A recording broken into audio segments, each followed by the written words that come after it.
off. We have Representative Jasmine Crockett of Texas joining us on the phone from a plane, I believe. There you are on a Yes. plane. Representative Crockett, what is the Democratic caucus saying about this news regarding Hunter Biden's pardon? Well, I won't pretend to speak for the entire caucus, but I will say, way to go, Joe. Let me be the first one to congratulate the president for deciding to do this, because at the end of the day, we know that we have a 34-count convicted felon that is about to walk into the White House. So for anyone that wants to clutch their pearls now because he decided that he was going to pardon his son, I would say take a look in the mirror, because we also know that when it comes to this cabinet has more people accused of sexual assault than any incoming cabinet probably ever in the history of America. So we are living in unprecedented times, and we know that this was completely political. As someone who serves on the Oversight Committee, this was gamesmanship the entire time. And we know that this investigation had been taking place for 5 or 6 years. We know that Hunter had accepted responsibility, and it was the Oversight Committee that was pushing to try to say, no, it wasn't enough. And ultimately, the judge decided to reject the plea. And so considering everything that took place and considering where we are in this country, I say, way to go, Joe.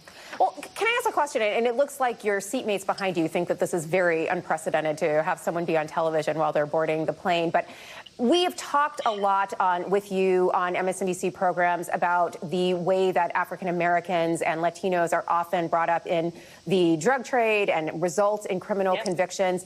Do you think going forward that this is an opportunity for the president to use his clemency power more broadly? Certainly given the kind of criticism he's likely to face over this, but to expand the array of individuals who are also offered clemency as his term winds down? So thank you so much for the question, because I actually have a letter that I am actually about to really push out a lot more widely.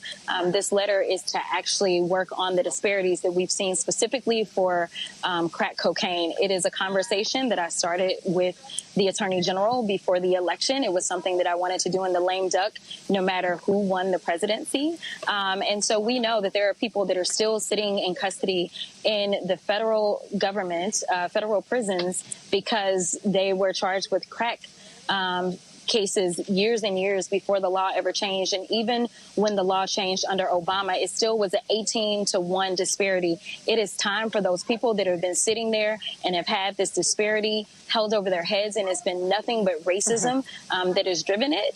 It's time for them to go ahead and have their sentences recalculated.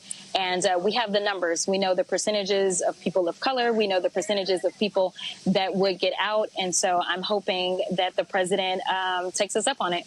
All right. Thank you so much for joining us, Representative Crockett, and making time in economy class, no less. Thank you. Can we go back to Mike Memoli on